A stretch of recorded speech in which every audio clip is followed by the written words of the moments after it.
Una no nota fue la nota del día.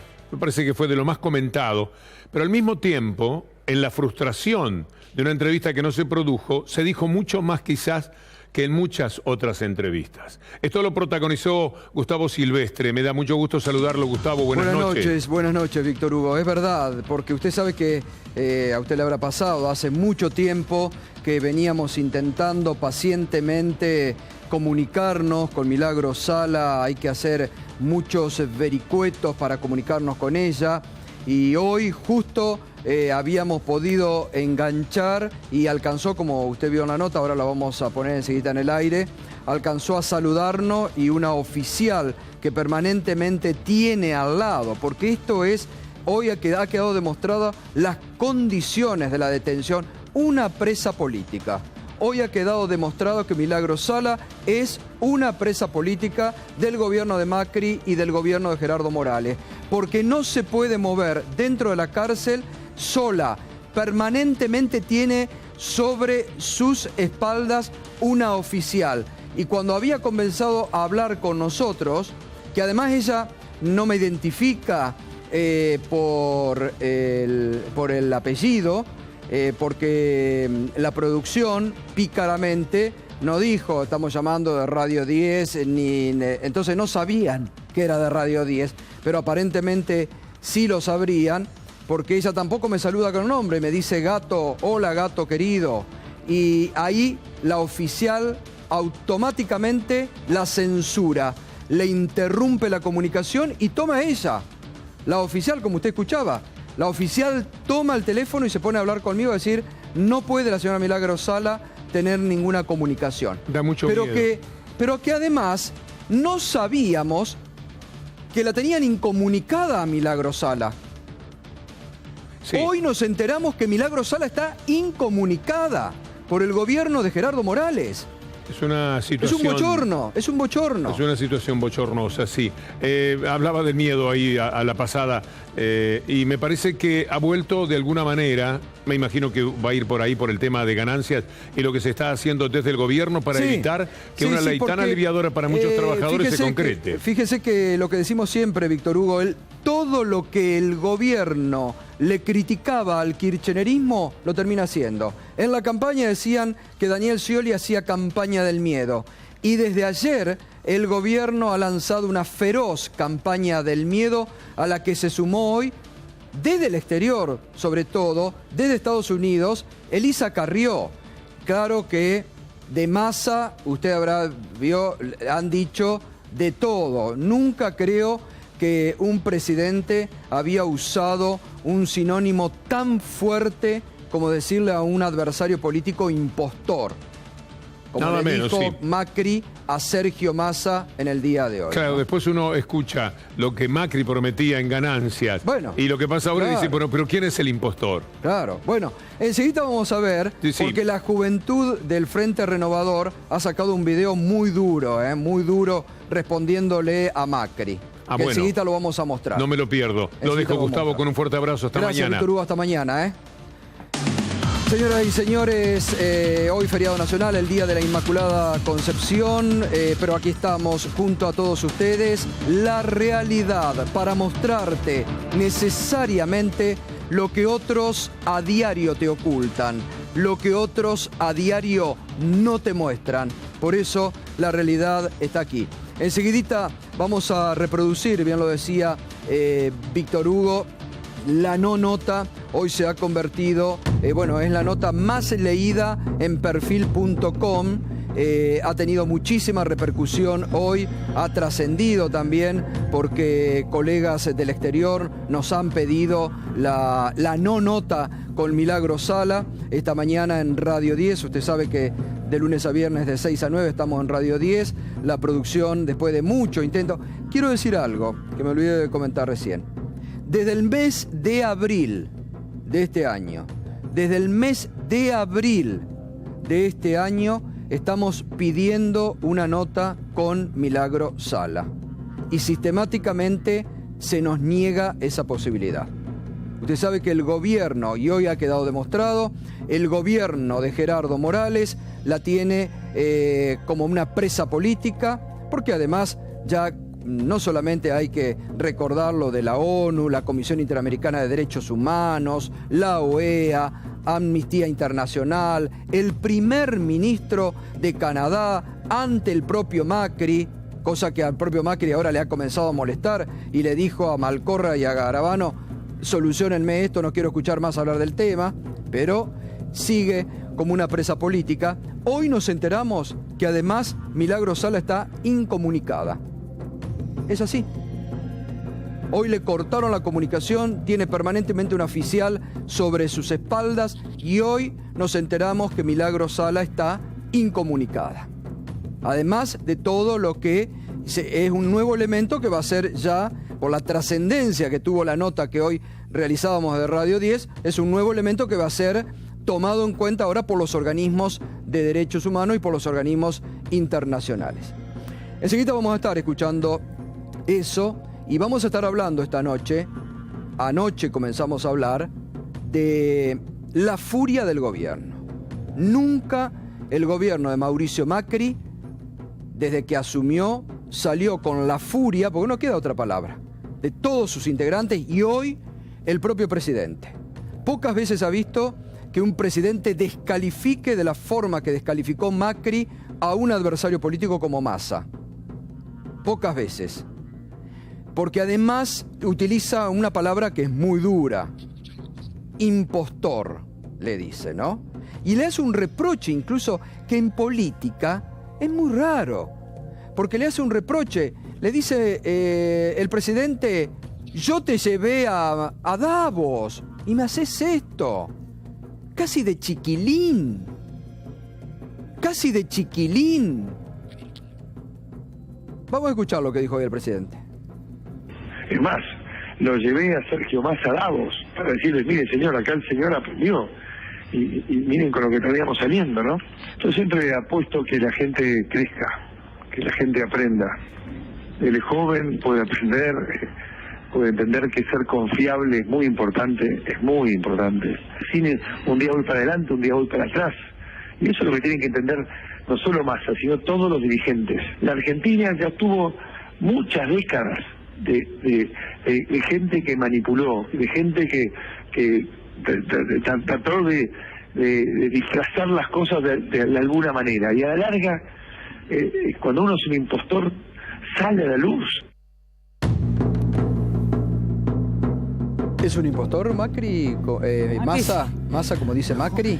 No, bueno, supongo que lo habrá dicho, es autorreferencial lo que dijo. Viste que en psicoanálisis dicen que cuando uno ataca es porque es un espejo que rebota. Él debe estar mostrando su cara de impostor, porque en realidad todo lo que prometió en la campaña no lo está cumpliendo, así que supongo que su furia contra un líder opositor debe ser su propia impotencia, ¿no? Está Florencia Arieto, enseguida vamos a estar, está Iván Petrella, está Marcelo Ramal, enseguida vamos a estar hablando con ellos. Hoy hubo, por parte, bueno, por supuesto, desde el Frente Renovador, Graciela Camaño salió a responderle al presidente, a decirle: quédese, parece Cristina, quédese tranquilo, tranquilícese. Salió Felipe Solá, bueno, todo el arco del Frente Renovador. No lo hizo Sergio Massa, por una estrategia política, pero la juventud del Frente Renovador publicó hoy en las redes sociales un video durísimo, la respuesta, con pocas cosas.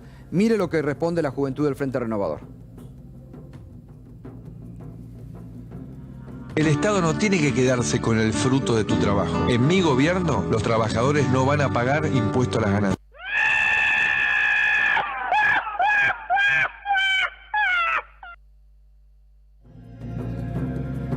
Bueno, esto es la respuesta de la juventud del Frente Renovador a las palabras del presidente y a la furia del gobierno contra Sergio Massa y el Frente Renovador.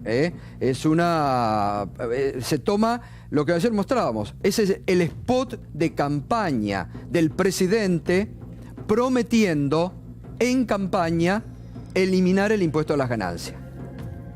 Y vamos a verlo de nuevo, a ver.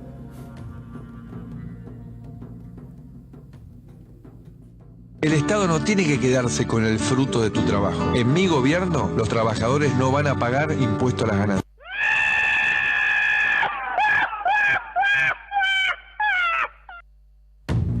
Bueno, esta fue la respuesta que hoy dio la juventud del Frente Renovador al presidente. Porque lo que decíamos anoche, el gobierno, el presidente, no se tiene que enojar con la oposición.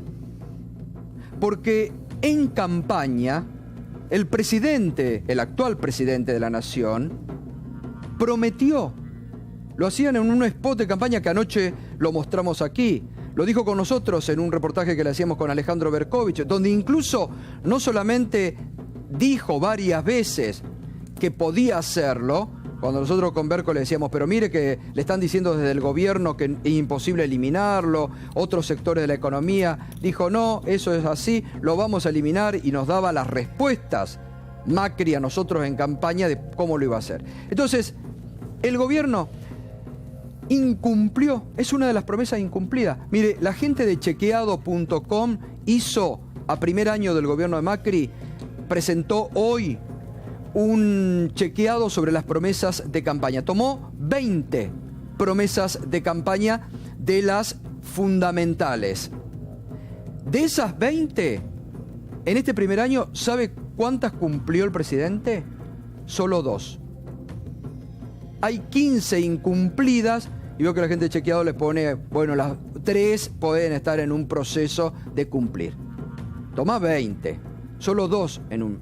Y el tema del impuesto a las ganancias, que el presidente en campaña se había comprometido a eliminarlo, hizo un spot, eso es lo que debería enojar al gobierno. No enojarse con la oposición, que hizo un acuerdo político, que no es para desestabilizar a nadie, porque ahora ha comenzado no solamente una campaña de miedo, ha comenzado una campaña de apriete del gobierno a los gobernadores y a los gobernadores hacia los senadores. Entonces, esto hay que ahora empezar a mirar con lupa. ¿Quién se da vuelta? ¿Por qué se dan vuelta? ¿Qué es lo que empieza a circular? ¿Qué es lo que se promete para dar vuelta a votos? Hay que poner la lupa ahora sobre lo que se viene. Hay que poner la lupa sobre lo que se viene.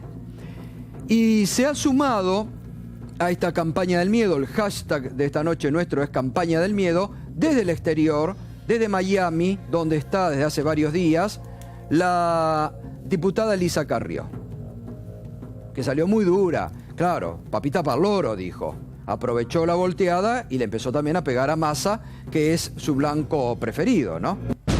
Dijo, en las reuniones que tuve con empresarios e inversores, me han expresado que les ha caído muy mal la maniobra de Massa y el PJ en la Cámara de Diputados con el tema ganancias. Se aprobó anoche.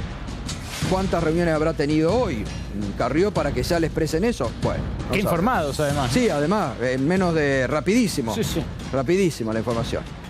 ¿Qué más dijo? Cuando te roban toda la casa, no se puede comprar y rearmar todo de un día para el otro. Las cosas se van haciendo de a poco. Estamos en buenas condiciones, pero tarda la reactivación porque tardan las inversiones por miedo al PJ. Acá Carrió se pone en la misma línea de Javier González Fraga.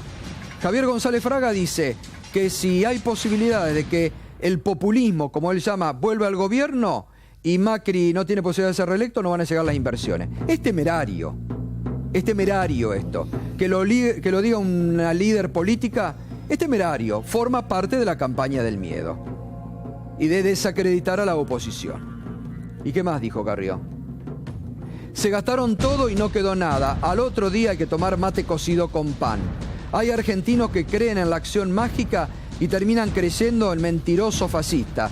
La acción mágica no existe. Bueno, Carrió debería de saber que antes había argentinos que todos los días tenían un plato de comida, que tenían tal vez 4 platos de comida sobre la mesa y que ahora han vuelto a tomar mate cocido y un pan duro porque no tienen otra cosa que comer. No lo estamos diciendo nosotros. Lo están diciendo todos los días las organizaciones sociales con las que el gobierno tuvo que acordar, se vio en la obligación de acordar, porque el propio gobierno está reconociendo lo duro de la actual situación económica, producto de malas políticas económicas que han aplicado en estos 11 meses. Así que lejos de enojarse con la oposición, el gobierno debería hacer una autocrítica y no volver a instalar estas campañas del miedo que tanto criticaron. Por eso yo siempre digo que todo lo que el macrismo le ha criticado al kirchnerismo, lo termina haciendo. Lo termina haciendo indefectiblemente, ¿eh? Le decían a Scioli que hacía campaña del miedo y ahora ellos han comenzado a decir que no van a llegar las inversiones por el impuesto a las ganancias. No van a llegar inversiones. Bueno, esto decía también hoy el presidente desde su descanso en Altagracia. Discutido sobre números que no son verdad. Digamos, son varias decenas de miles de millones de pesos que faltarían en el presupuesto, que por otra parte acaban de aprobar. Que justamente por primera vez, después de más de una década, tuvimos un presupuesto real, porque estando en minoría y creyendo como nosotros creemos que el presupuesto es un instrumento fundamental para el funcionamiento de un país, tal vez una de las herramientas más importantes de la democracia, se debatió, se discutió y se aprobó, y después proponen algo que deja enfocacer el presupuesto. O sea, realmente es inaceptable, inentendible, es una vergüenza.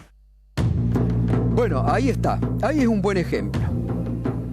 ¿Sabe cuántas leyes pudo sacar el Parlamento este año?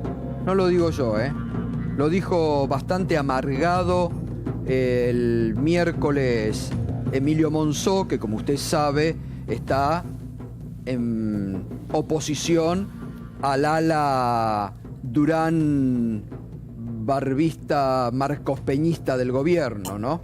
Que dice que hay que falta política, y el presidente, que hace caso a esa ala Durán barbista macropeñista, dice que Monzó vive en una burbuja y que escapa a la política. El otro día, Monzó dijo: pensar que sacamos 70 leyes este año con el apoyo del Frente Renovador y de otros bloques, porque hicimos política acá en la Cámara de Diputados. Y ahora nos vienen a enfrentar con los que nos acompañaron durante este año. Porque claro, el gobierno ahora, el propio gobierno, se está cavando una fosa política, porque rompe puestas. ¿Cómo cree que le va a responder Massa cuando lo vayan a buscar para cerrar un acuerdo? Cuando el presidente le dijo: sos un farsante, sos un impostor, pibe, no aprendiste nada, te llevé a Davos, te mostré el mundo, te hice crecer y sos un impostor, no servís para nada. Y las otras cosas que le han dicho. O cómo habrá que ver otra aliada hasta este momento del gobierno, como fue Margarita Stolbizer, ¿no? Que también entra en la misma bolsa de los adjetivos furiosos que el gobierno ha desgranado sobre la oposición. Porque lo que ayer decíamos, y vale la pena recordar, 13 bloques acordaron, 13 bloques de la Cámara de Diputados acordaron. Entonces, a mí, después le vamos a preguntar a Iván Petrella a ver que tiene tal vez otro pensamiento, pero a mí me llama poderosamente la atención. Porque el gobierno de Cambiemos, que dijo: no, venimos a favorecer el diálogo, mientras le decían que sí, estaba todo bien. El momento que le dicen que no, y que legítimamente, como corresponde a un sistema democrático, la oposición piensa de otra forma, le dicen de todo. Porque mire que desde ayer a hoy se ha escuchado que les han dicho de todo a la oposición. Gato, donde retumba mucho esta decisión del gobierno de romper lanzas con el masismo, lo decíamos ayer, pero vale la pena hoy recordarlo y remarcarlo, es en La Plata. Sí, en el gobierno bonaerense. Y bueno, porque Massa sostiene al gobierno de María Eugenia Vidal. Es una cohabitación a la francesa, con un presidente de la Cámara de la Legislatura, que es Arguini, que es de Massa, y una primera ministra, si se quiere, en la gobernación, que es María Eugenia Vidal. Claro. Pero ese es un lazo que para ella es indisoluble, no puede gobernar sin eso. Fíjate vos cómo será ese lazo, que acudieron a María Eugenia Vidal el miércoles para que lo llame a Massa, y Massa le dice: no, María Eugenia, ya hicimos la conferencia de prensa, ya el gobierno está inflexible, no quiere negociar nada, sí. No podemos negociar nada. A mí me da la sensación de, con todas las fuentes que hablamos esta semana y los que hemos traído y demás, que el que no quiso negociar fue Macri. Claro. No, o sea, si bien Massa queda como un campeón y que pechó la situación y que él quería que menos trabajadores pagaran ganancias, me da la sensación de que el que terminó de imponer la línea antiperonista, o sea, la línea anti-Monzó, fue Macri. Bueno, después del retiro. Claro. Después del retiro. Porque en el retiro incluso Macri les dice a Monzó, que lo tenía ahí en la primera fila, nada de peronistas. Está cada vez más radical el gobierno, en el mal sentido. Perdón, yo quiero sumar algo, porque por ahí es importante echar un poquito de luz al respecto. Nosotros durante todo el año estuvimos pidiendo al gobierno, justamente en este trabajo parlamentario, que envíen el proyecto oficial de las ganancias para sobre ese proyecto discutir. O sea, nosotros no quisimos ir a sacar ventaja. El gobierno dijo que después de las vacaciones de julio. Después de las vacaciones de julio, ayer lo contó la presidenta del bloque, Graciela Camaño. Después de las vacaciones de julio dijeron a fin de año. Esperamos a 2 semanas de terminar las sesiones ordinarias. Volvimos a pedirlo y dijimos, esperamos. Cuando dijeron, ni siquiera nos contestaron que no, ahí es donde nosotros propusimos nuestro proyecto. Pero lo dice Sergio y lo dicen todas las personas que estuvieron en el Parlamento discutiendo, que hasta último momento pedimos sentémonos a negociar. Los que siempre fueron. Por eso también me da la sensación, tomando un poco lo que decís vos, que hubo una decisión quizás de la Casa Rosada que tuvo poco en cuenta a los que trabajan en el Parlamento y trabajaron durante todo el año en el Parlamento del PRO y de Cambiemos. Entonces, parece que es importante decirlo, porque más allá del enojo, y está bien, no es quién ganó, es que quizás nosotros, con esta ley que votaron 141 diputados y diputadas, estamos beneficiando a votantes macristas, seguramente, Sí, porque seguramente, beneficiamos obvio. a la clase media que seguramente no nos va a votar a nosotros, pero es el beneficio para un trabajador que gana 40.000 pesos y que no es ni rico ni tiene por qué pagar ganancias y un plazo fijo de 2 millones de pesos no paga. A ver, le quiero preguntar a Iván Petrella un primer análisis en esto que estábamos comentando. ¿Por qué el gobierno que dice tanto que sí, que va a favorecer el diálogo, cuando sale a lo que no le gusta, sale con esta furia a responder y a descalificar a la oposición? Gracias por la invitación, No, Gustavo. por favor. Es un placer estar Sin con pensar Flor y bien. con Marcelo, personas que respeto muchísimo y en Marcelo compartimos tiempo en la legislatura. Mira, lo primero que diría, la verdad, para desdramatizar un poco también, es que me parece que como los medios titularon esta palabra de impostor, es incorrecta. Y creo que es importante remarcarlo. Es en un contexto, incluso salió en el video, en el audio que pasaron, donde Mauricio habla a dirigentes jóvenes en general, dando su punto de vista como si fuera casi un consejo. No está hablando de Massa en términos personales. No, sí, dice. No, Sí, la verdad dice, que lo no. llevé a No. Davos. Lo llevé a Davos, le mostré al mundo. En otra parte de la entrevista. Creo que es importante remarcarlo, porque muchos diarios titularon que para Mauricio Massa igual impostor, y Pero no es todo cierto. el periodismo lo no que- sale de la, pero lo no sale del entendió mal. audio. Todo el Escuchemos el periodismo. audio de nuevo, no sale del audio. Esto creo que es importante resaltarlo. Está. Eso, Escuchémoslo. lo escuchamos ya. Ahí ya lo escuchamos. Si escuchás el audio completo, le está hablando a la Es más, dirigencia Lo joven. llevé a Sergio Massa a Davos para decirles, mire señor, acá el señor aprendió. Y miren con lo que estaríamos saliendo, ¿no? Yo siempre apuesto que la gente crezca, que la gente aprenda. El joven puede aprender, puede entender que ser confiable es muy importante, Cine, un día voy para adelante, un día voy para atrás. Y eso es lo que tienen que entender no solo Massa, sino todos los dirigentes. La Argentina ya tuvo muchas décadas de gente que manipuló, de gente que trató de disfrazar las cosas de alguna manera. Y a la larga, cuando uno es un impostor, sale a la luz. Está hablando de más. No, todos los dirigentes jóvenes. Hablando de... perdón. Iván, por favor. Bueno, Viene hablando tenemos- de a Massa, lo nombra a Massa. Es en el contexto una pregunta sobre Massa. Él está hablando claramente en términos generales. Pero bueno, tenemos una discrepancia en este punto. Pero creo que es importante resaltarlo, porque además Mauricio no es de una persona que hace ataques personales. Pero Me ayer parece fue que está- un día me de parece que está furia, muy ayer claro. lo descalificó todo el mundo. Después diría, a ver, desde nuestro punto de vista por lo menos, hubo claramente en el Congreso una unión para enfrentar al gobierno, pero no hubo una unión para mejorar la calidad de vida de los argentinos. Pero los Eso diputados está creen claro. que sí. Ahora, el masismo y el kirchnerismo se juntaron, y en esta ocasión parecen casi lo mismo, Y otro 11 partidos. y otros 11 plantean todas propuestas, o en muchos casos, especialmente del lado del kirchnerismo, propuestas que por 12 años se negaron a debatir. No solamente no presentaban, se negaban a debatir. Pero, Iván, y yo de te pregunto- repente las quieren debatir. Pero Iván, yo Y- te pregunto, ¿por y- qué el gobierno no cumplió con la promesa de y el- campaña? Hubiera sido mejor.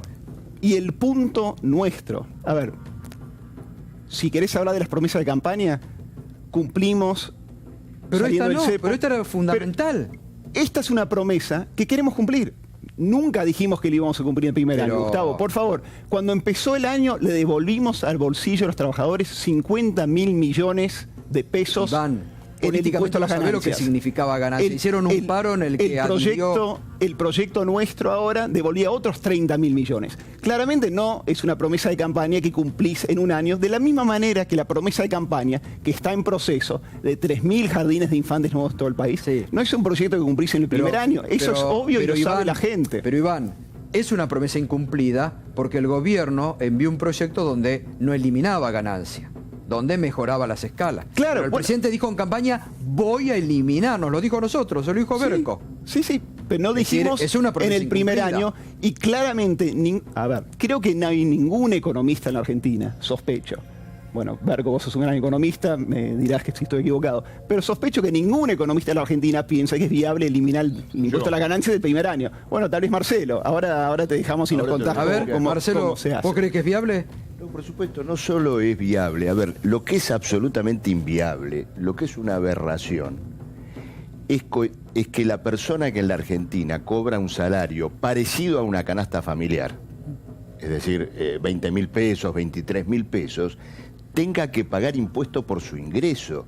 Eso es verdaderamente aberrante. Pero una cosa es eso. El debate que tendría que haber dado, perdón, y otra cosa, el impuesto a las ganancias a las categorías más altas. Son dos cosas diferentes. No, el impuesto a las ganancias es como muy amplio. El impuesto a las ganancias a las categorías más altas no fue concebido como un impuesto al salario. Se trataba de los directivos de empresas, de las personas que disfrazaban ingresos empresarios con un salario. Pero en la Argentina, Mariano, en la Argentina un obrero petrolero paga impuesto a las ganancias y un obrero del subte también. Eso es aberrante. Que un presidente hoy piensa que se cae el país porque resulta que no es que se va a eliminar el impuesto, porque inclusive el Congreso tampoco tomó esta decisión de abolir el impuesto al salario. No abolió el impuesto al salario, pero que piensa que el país se cae porque se reduce esa carga sobre el salario. Esto califica a un gobierno. Yo digo una cosa, ¿por qué no aplicaron el gradualismo con la tarifa del gas? ¿Por qué no se lo aplicaron a las retenciones de los ojeros o de los mineros? Fíjate, Gustavo, el debate nacional que hay sobre el impuesto al salario, es decir, sobre la carga que tiene que pagar aquella persona que supera apenas la canasta familiar. A ver. Cuando un sojero, una sola cosa, Gustavo, cuando un sojero tiene la eliminación de la retención, no hay discusión, pero ahora estamos discutiendo alquileres, si el cónyuge significa deducción o no, si con 24 años o con 18, el salario no es ganancia. A ver, Iván, lo han dicho los bancarios, lo han dicho muchos sindicatos. Contesto un par de las cosas. No es el gobierno quien dice que el proyecto que salió de diputados hoy es un problema para el país. Digamos, es un proyecto que desfinancia el Estado Nacional, pero también las provincias. Han salido 12 gobernadores a criticar el proyecto. El gobernador de Río Negro, San Juan, Santa Fe, Jujuy, Salta, Córdoba, Entre Ríos, Misiones, Neuquén, entre otros. Lifshitz hoy dijo que esto le costaba a la provincia de Santa Fe 2.500 millones de pesos. Digamos, es un problema real para el presupuesto. Pero sus diputados votaron. Claro, los diputados votaron. Iván, y además en el juego democrático en el Senado, y quiero resaltar, podrán hacer escuchar su voz. No, pero claramente. Bueno, pero este es un tema. Por eso tenemos un sistema democrático. Y nosotros, pero estamos de acuerdo con eso. Claro. Y nosotros tenemos la esperanza que el Senado se dé una discusión más real y basada en los números reales, porque la verdad, desde nuestro punto de vista, creo que no hay un problema de enojo en el fondo. Estamos un poco decepcionados. Ahora, lo que decís vos es razonable. Lo que decís vos, no, pero es un minuto. Lo que decís vos es razonable. Lo que decís vos es razonable y estoy completamente de acuerdo en todo. Ahora, una cosa es esto que decís vos, que está fantástico, que se discuta en el Senado, y otra cosa diferente es ya empezar a agitar el fantasma del veto, descalificar a los opositores. Son matices diferentes.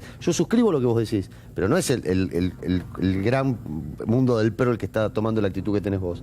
Bueno, mí me gusta considerarme parte del gran mundo del PRO, de Cambiemos, pero la verdad nosotros tenemos la esperanza que en el Senado se dé una conversación más madura, basada en números reales, y que se discuta realmente lo que hay que discutir.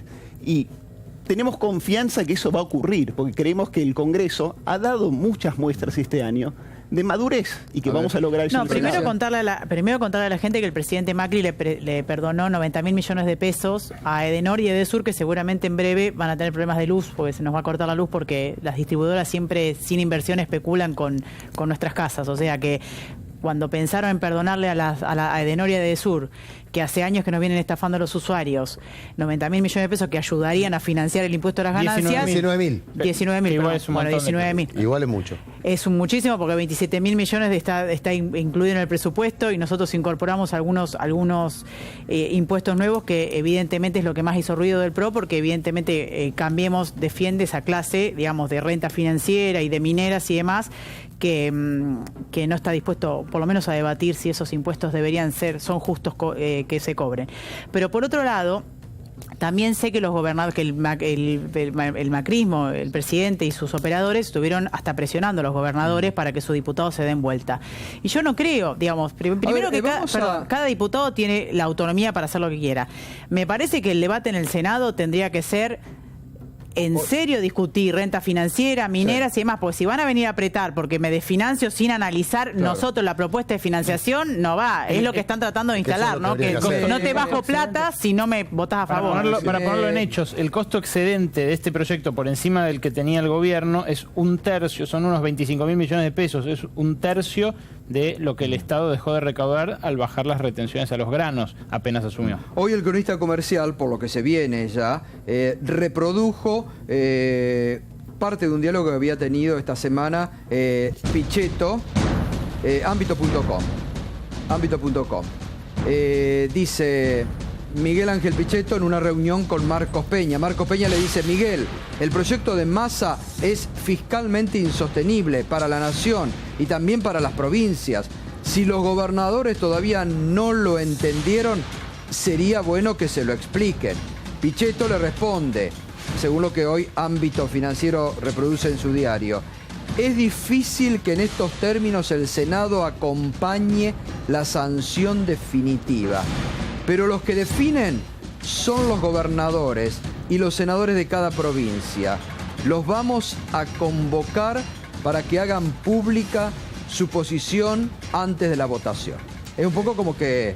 No, y le digo, se quiere lavar las manos, Pichetto, sí, ¿no? Claro. Perdón, yo le quiero decir a los provincianos, pues no sé, parece que Pichetto es Perón, aparte de xenófobo y pegarle a los paraguayos, a los bolivianos, ahora parece que todo pasa por Pichetto, que explique Pichetto que hizo 20 años que ni siquiera un hospital de alta complejidad en Río Negro puso. Pero aparte de eso, digo, que cada provinciano, compañero federal, que sepa que lo que estamos haciendo con este proyecto es beneficiar al laburante que está pagando el impuesto para que tenga un manguito más para el consumo, porque para que sepa cada uno y que pague el costo el gobernador y el senador que vote en contra, por un lado. Y por otro lado, lo enlazo con lo que dijo Carrió. La verdad que la única inversión extranjera que vino fue Viacom, que compró Telefe y no genera puestos de trabajo. Le digo a los ciudadanos argentinos compatriotas que el 80% del trabajo genuino lo hacen las pymes que viven acá, que producen acá, que pagan impuestos acá y que te contratan acá. Y a la que le han dado un tarifazo tremendo. Bueno, o sea, luz, después, ¿no? que cada uno se haga cargo de lo que vota para mirar a su representado y decirle: ¿sabés qué? Te saqué del salario ganancia. Gustavo, sí. No, yo creo que esto de Pichetto y también lo que decía Petrella de 12 gobernadores que se están pronunciando contra lo que se votó, es una alerta muy fuerte a los trabajadores. ¿Sobre qué? Sobre la inconsistencia de este bloque político que selló el acuerdo en la Cámara de Diputados. Finalmente, los que votaron esta ley son los que vinieron votando el ajuste con el macrismo todo el año en el Congreso y el kirchnerismo que llevó adelante el impuesto a la ganancia en estos 12 años. Digo esto porque ¿dónde está la CGT? ¿Dónde está la CGT reclamando y planteando la bandera que es la real bandera de los trabajadores? Hacían paros, que es la abolición de las ganancias. Por la abolición del impuesto, al salario. Hacían paro por el impuesto. Entonces, ojo con esto, a ver si entramos ahora en una suerte de calecita donde el proyecto se va limando progresivamente en el Senado, vuelve y nos quedamos sin nada. Esto lo tienen que resolver los trabajadores, sus organizaciones, Y por eso, bueno, el Frente de Izquierda... Perdón, quiero decir algo respecto a los diputados. Hay diputados por la abolición, de facción, digamos, de representación sindical que fueron los que más fuerza hicieron para que este proyecto tenga viabilidad. No y se los escucha frente a todas estas maniobras que se están dando ahora, Florencia. Quizás lo que ustedes pretenden que vayan a romper la calle al paro. Ellos eligieron el camino. Nosotros tenemos compañeros sindicales dentro del bloque, hay distintos bloques que empujaron con mucha fuerza el proyecto de ganancia que salió hace unos días. Pidiendo que no haya paro hace mucho tiempo. Cuando Macri dice que Massa lo defraudó, es porque Massa ha sido un aliado fundamental del gobierno en todo este tiempo. La ley de los fondos buitres, exenciones a los impuestos. Y yo te pregunto una cosa, Florencia, ¿cuál es la posición de ustedes frente a la ley de ART nefasta que está en este momento en el Congreso y que va a golpear todavía más el derecho de los trabajadores en los riesgos del trabajo, más todavía que la ley que existe hoy? Según tengo entendido, hay un consenso con el gobierno. Entonces, insisto, ojo trabajadores, el impuesto a las ganancias, su abolición depende de nosotros, depende de la lucha, no depende de este pacto frágil que puede ser destruido por los gobernadores. Bueno, me permite un minuto, ahora seguimos con el debate. No me quiero ir del tema porque lo prometimos esta mañana, lo que nos pasó, lo que nos sucedió con Milagro Sala. Habíamos logrado una comunicación en el programa Mañana Silvestre en Radio 10, que usted sabe que va de lunes a viernes de 6 a 9. Después de mucho insistir, logramos comunicarnos y se produjo esto. Estamos en comunicación ahora con Milagro Sala desde el penal en el que está en Jujuy. Milagro, buen día, ¿cómo está? Buen día, querido Gato, estoy con la oficial al lado, no me dejan hablar. ¿No puede decir nada? ¿Cómo está tomando todas estas resoluciones de la ONU, la Comisión Interamericana de Derechos Humanos? Hola, Milagro. ¿Milagro? ¿Qué tal? Buen día, del oficial Domínguez le habla de acá de la Unidad 3. Sí. Sí, ¿qué tal? Estaba hablando con la señora Milagro Sala. Sí, ¿sabe qué? No puede dar una entrevista ahora. ¿Por qué motivo? Porque no se encuentra autorizado. ¿Y por quién tiene que ser autorizada? Por el juez. ¿El juez es el que determina? Sí. Bueno, pero estábamos dialogando con ella. ¿Usted le corta el teléfono? No puede seguir hablando, señor. Bueno. Bien, hasta luego, muy amable. Bueno, así. No sabíamos que también estaba incomunicada Milagro Sala.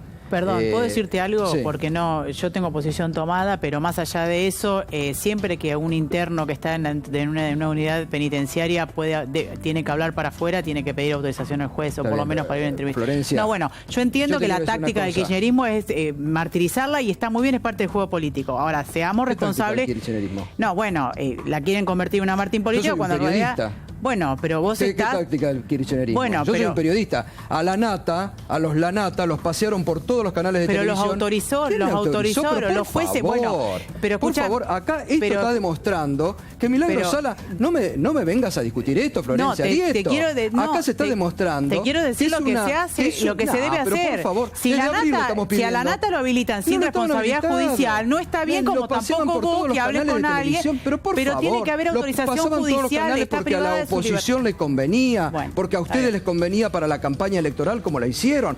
Pongamos las cosas y midamos con la misma vara. Yo lo que estoy diciendo es lo que dice la ley. Midamos la misma vara. Yo lo que te estoy diciendo es lo que dice la ley. Florencia, ¿cuál es acá queda claro que es una presa política, que la tiene detenida. Lamento que ustedes estén en el acuerdo político con Gerardo Morales, que ha aliado las banderas. Lo mismo que criticás me lo estás adjudicando a mí. Porque me estás atacando. No, te estoy explicando. No te dije a vos, te dije que la táctica, porque y está muy bien, y en términos de relaciones internacionales, ¿sabes cuánto hace que estamos buscando la nota con Milagro Sala? Pero pide autorización al juez. Desde abril. Y no la concede. ¿Mandaron una nota al juez? Desde abril. Y no la concede porque vos sabrás muy bien que en Jujuy no hay justicia independiente. Porque el Superior Tribunal de Justicia tienen 2 diputados radicales. Entonces digamos las cosas como son. Florencia, ¿cuál es tu posición? Por favor. ¿Cuál es tu posición sobre Milagro Sala? Porque yo tengo una posición tomada. No, yo creo, lo hice pública, porque yo hace unos días estuve puteada 24 horas por los macristas y después por los kirchneristas, ¿viste? Que andás así, te bandean de acuerdo a la posición que tomás. Yo creo que digamos que liberarla en términos de las investigaciones que hay, tiene 2 procesamientos y hay una investigación por asociación ilícita. sería poner en peligro la prueba, pues es una persona que tenía mucho poder en el territorio. O sea, está dentro del plazo la metieron razonable. presa sin tener, porque protestaba. Sí, pero ella está escarcelada por esa causa. Pero, por esa causa está escarcelada. ¿Escuchaste lo que dijo Roberto Gargarella pero ¿cómo es? en el diario La Nación el domingo? El diario La Nación el domingo dice que está viciado de nulidad desde el primer momento en que la detienen a Milagros Sala. Pero ¿por qué los abogados no piden la elevación a juicio y van al debate? La rápido, pidieron, urgente. la pidieron. Porque en realidad lo que la han pedido. Lo que tienen que hacer es ir a juicio rápido. Pero que la han pedido. Ahora, suponer, me parece, que está bien y es parte, por eso digo, es una táctica, está dando efecto en algunas circunstancias porque me parece que hay otra parte que no explica la situación. Convertirlo en una presa política es anular su presunta responsabilidad en la malversación de fondos públicos. Pero que la investiguen. Lo que digo después. es, Si el kirchnerismo se quedaría tranquilo con que la libere más allá que en un mes la condenen. Ahora, pero Florencia, ¿cómo explicás? Porque sos una persona que se atiene a derecho. ¿Cómo explicás todos los organismos internacionales que reclamaron la Comisión Interamericana de Derechos Humanos, la OEA, Amnistía Internacional, el primer ministro de Canadá? Son todos kirchneristas, son bobos. No, lo que estoy diciendo es una buena táctica utilizada en donde se busca la responsabilidad. A ver, son recomendaciones no vinculantes, son las mismas recomendaciones que pidieron para Leopoldo López, que no lo escuché a ustedes pedir por la libertad de Leopoldo López. ¿Pero qué tenemos que ver nosotros? No, que es lo mismo. ¿Por qué por eso, entonces, hagamos honor a la realidad. Pero no entiendo Yo lo que creo que lo que tendrían que decir es que se eleve la causa a juicio urgente y que ella demuestre que es una presa política que está mal detenida. Ahora, una llamada telefónica o una entrevista a un medio que no está autorizado por el juez no se puede hacer. Eso hay que decirlo, nosotros si no pareciera primero y principal, nosotros podemos decir lo que queramos. Está censurada. Hoy que tenga, y además de estar censurada, hoy nos enteramos que el gobierno de Gerardo Morales la tiene incomunicada a Milagros Sala. Marcelo. A ver, primero, esto es un ensañamiento. Milagros Sala debe ser liberada. El hecho de que ahora el procesamiento tenga que ver con cuestiones de corrupción no inhibe la cuestión de que cuando fue detenida, cuando fue detenida lo fue por una protesta social y todo el proceso indudablemente está viciado. Ahora, fíjate lo siguiente, vos dijiste algo, y también Ayeto, de que se demora la elevación a juicio. Los jueces son los jueces que nombró Fellner, el ex gobernador jujeño que hacía todos los acuerdos económicos con Milagros Sala. ¿A quién están protegiendo esos jueces? Están protegiendo a funcionarios y al Estado que selló los acuerdos económicos con Milagros Sala, muchos de los cuales... pero el intendente radical de Jujuy... Entre ellos, muchos de los cuales que sellaban los acuerdos. Está firmado, por supuesto. Firmaban ahora, los acuerdos con Milagros Sala. Mi posición, Gustavo, tiene... No quiero decir la autoridad, perdón, estoy hablando yo. Mi posición tiene, no digo la autoridad, tiene el valor de quienes hemos sido terriblemente críticos con este método, en el cual participó Milagros Sala, del armado de cooperativas de trabajo precario que llevan a los trabajadores a ganar algo que no es un salario y al desvío de fondos públicos. Todo debe ser investigado. Yo pregunto una cosa, para Mariano, yo te pregunto una cosa. Yo te pregunto una cosa. Investigado en el marco de la ley. Por eso, pero déjame terminar. Déjame terminar. Déjeme terminar la idea. Este método, Mariano, este método de trabajo precario. Déjame terminar la idea. A ver, perdón, alguna cosa. Esto es una cosa política, Lo dijo clarito el presidente de la República el viernes en Chapadmalal. Porque la mayoría del pueblo creía, pusimos presa a Milagros Sala. Esa es la justicia de la Argentina en este momento. Lamento, no sabía que vos avalabas que sin pruebas hay que condenar. Lo dijo el presidente de la Nación. Gustavo, quiero terminar. Lo dijo el presidente de la República. Me interrumpiste. Quiero terminar la idea. Este método. Yo pregunto lo siguiente. Si no pareciera que tenemos que detonar el Estado. Pero que en Jujuy no hay justicia independiente. Ese es el problema, Florencia. El 75% de los presos que están en prisión preventiva con causas armadas, con condiciones infrahumanas, entonces no hay justicia en el país, entonces no hay Estado, no hay nada. Yo pregunto una cosa, este método de Fellner con Milagros Sala, de cooperativas, trabajo precario, cajas negras para armar asistencialismo y encubrir la desocupación, ¿no es lo que está haciendo Macri ahora para tratar de conquistar una supuesta paz social? Es lo mismo. Esta ley de emergencia social que ustedes han promovido ahora en el Congreso significa tratar de tapar la realidad de 200.000 despidos armando un gigantesco mecanismo de trabajo precario. Pero además... Entonces, ¿qué autoridad tiene el macrismo para venir ahora a hacer, ¿no es cierto?, este planteo sobre Milagro Sala? Digo esto porque, estando por la libertad de Milagro Sala, tenemos el valor de decirles que nosotros, el Partido Obrero, ha señalado y ha denunciado este método de precarización laboral y cajas paralelas sistemáticamente. Delito, perdón, cuando lo manejaba Milagro Sala y cuando lo maneja ahora el macrismo, o sea, que ustedes con las organizaciones que han sido cooptadas. No, más allá, bueno, es la opción que el tiene un juez de tenerla el detenida debido o no. proceso. Y dentro del debido proceso, la prisión preventiva, cuando hay entorpecimiento, peligro de fuga, es una opción. Bien, vos tenés un plazo razonable de 2 años y elevación a juicio. Vos tenés ese criterio, yo pienso que es otro criterio el que debería tomar la justicia. Bueno, cada uno hay un ensañamiento, es indudable. Está clarísimo, lo dijo. Para que Morales Solá el domingo con el diario La Nación lo haya dicho y que habla del odio histórico de Gerardo Morales contra Milagro Sala y lo nombra Gargarela, Roberto Gargarela, que dice está viciado desde el primer momento y tiene que estar en libertad. Pero Morales Solá, que es un santo, Tomás de Aquino, es una persona que... No, es el gobernador que apoyó Massa. Pero yo pienso de otra manera. Yo creo que está dentro de las posibilidades de un proceso. La prisión preventiva es una opción, que si hay un plazo razonable, y hay condiciones, lo que yo diría es que se tiene que elevar ya la causa a juicio y que se discuta ahí, abierto, o el juicio oral, público, inmediato y contradictorio, con todas las garantías como corresponde. Pero digo, es una táctica la de hacerla mártir, Está bien, pero yo no creo que sea así. No vamos a volver sobre la mesa.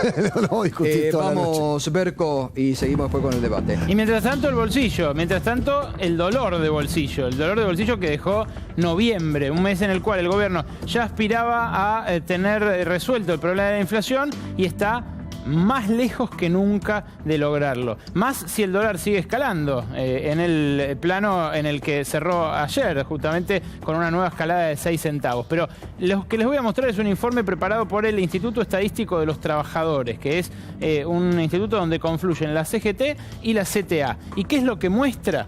Que en el mes de noviembre la inflación fue del 1,6%. Ya hay cada vez más mediciones privadas de organismos independientes y demás que hablan de una inflación superior al 1,5% durante noviembre. Es lo que ven ahí. Y en términos interanuales sigue por arriba del 40%. Está en 41,1% cuando uno mide noviembre contra noviembre los aumentos de precios para la canasta del trabajador. Fíjense la evolución de todo 2015 acá en torno al 26, 27, 30% y cómo pega un salto con la devaluación de fin del año pasado, esa que no se iba a trasladar a precios según Pratgay, llega al pico del 46% con el aumento de los servicios públicos, con el tarifazo, y luego rebaja un poquito con la reversión del tarifazo y vuelve a repuntar una vez que se repusieron los aumentos de tarifas ya morigerados y una vez que el dólar volvió a escalar. Hoy la interanual es 41,1%. Usted sabrá si su paritaria le empató o por cuánto perdió frente a ese número. Pero sigamos adelante para ver qué es lo que subió según este informe que prepararon los gremios. Lo que más subió en el mes fue alimentos y bebidas, indumentaria y calzado y mantenimiento del hogar. Entre esos 3 rubros, fíjense, explican prácticamente un 75% de la inflación del mes de noviembre. Pero además lo preocupante es esta tendencia. En octubre, este mismo organismo había medido 2,6% de inflación. Incluía la vuelta del tarifazo gasífero. Lo que había frenado la Corte Suprema estuvo sin efecto durante un tiempo y luego volvió a tenerlo. Sin contar el efecto del tarifazo gasífero, del regreso del tarifazo gasífero, octubre daba 1,4%. Es lo que el gobierno llama la inflación core, la inflación núcleo, sin los aumentos de tarifas, sin los aumentos de servicios regulados ni de los productos estacionales. ¿Qué es lo preocupante? Que la inflación de noviembre, en la cual ya no pesan aumentos de tarifas, fue superior que la inflación núcleo de octubre, lo cual quiebra la tendencia descendente que estaba queriendo mostrar Alfonso Pratgay y empieza a encender alarmas en el Banco Central al punto de que esta semana en la licitación de Levax, famosas Levax con las cuales el Banco Central está sacando pesos de circulación frenando la economía para intentar bajar la inflación, esta semana no bajó más la tasa, después de 3 semanas en las cuales había intentado bajar la tasa para reactivar en algo la economía. Sigamos adelante, porque les voy a mostrar ahora, en la próxima placa, cómo esto impacta en los sueldos. Fíjense, acá está la dinámica del salario real, donde veíamos acá, empieza mayo de 2015, viene agosto, septiembre de 2015, la caída, el desplome se da también con la devaluación entre noviembre de 2015 y febrero de 2016. Luego sigue deteriorándose, se recupera cuando suspende la Corte Suprema el tarifazo, pero luego vuelve a caer. ¿Cuánto es la caída acumulada? 6,5% respecto del pico. Es una caída que prácticamente duplica la de 2014, que es el parámetro con el cual al gobierno le gusta compararse. Pero hagamos la comparación internacional también. Esta comparación internacional no pertenece al Instituto de Estadística de los Trabajadores, sino a Inbenómica, que es una consultora de la Citi. Hizo la comparación con los demás países que tuvieron pérdida de poder adquisitivo del salario este año. Fíjense Argentina dónde está. Segundo puesto en el mundo de pérdida de poder adquisitivo del salario. Después de Venezuela, que está prácticamente sin gobierno en la anarquía, y seguida por Kazajistán, Colombia, Egipto, Ucrania y demás países. Todos ellos lejos del desplome del 7% que tuvo el poder adquisitivo del salario en la Argentina. Y vamos a la última de las placas, para que ustedes vean, además de esto, cómo la inflación se ensaña con los que menos ganan. Y esto es algo de verdad muy revelador, porque es el único instituto el IET, que mide la inflación por decil, o sea, cuánto aumentaron los precios en el último año para los que más ganan y para los que menos ganan. Bueno, para los que menos ganan, el primer decil de los trabajadores, dentro de los trabajadores los que menos ganan, vieron aumentar los precios de su canasta un 47%. Los que más ganan, si quieren, los que pagan impuesto a las ganancias, acá lo tienen, 37,4%. Es decir, 10 puntos de diferencia entre la inflación de los trabajadores ricos y la inflación, ricos, digamos, los más favorecidos, y el 10% de los trabajadores que menos gana. Ahí tienen la brecha y ya aquí se atisba la pérdida de poder adquisitivo salarial más encarnizada con los trabajadores que menos ganan. Bueno, gracias Berco. Muy bien, vamos a hacer una pausa. Enseguida seguimos con Florencia Arieto, con Iván Petrella, con Marcelo Ramal. Les voy anticipando que mañana, como es feriado nacional, vamos a aprovechar y vamos a volver a emitir un programa que mucha gente nos lo estaba pidiendo, que es realmente un programa para coleccionar. Es un programa para ver en familia. Usted sabe que este año se han cumplido 40 años del golpe de Estado del 24 de marzo del 76. Hicimos este año un programa especial con una documentación exclusiva, con un reportaje inédito a Isabel Perón, donde por primera vez hablaba del golpe, donde también mostramos por primera vez por dentro lo que fue un centro clandestino de detención. Mañana a las 21 vamos a volver a poner en el aire ese programa especial. Pausa y ya volvemos.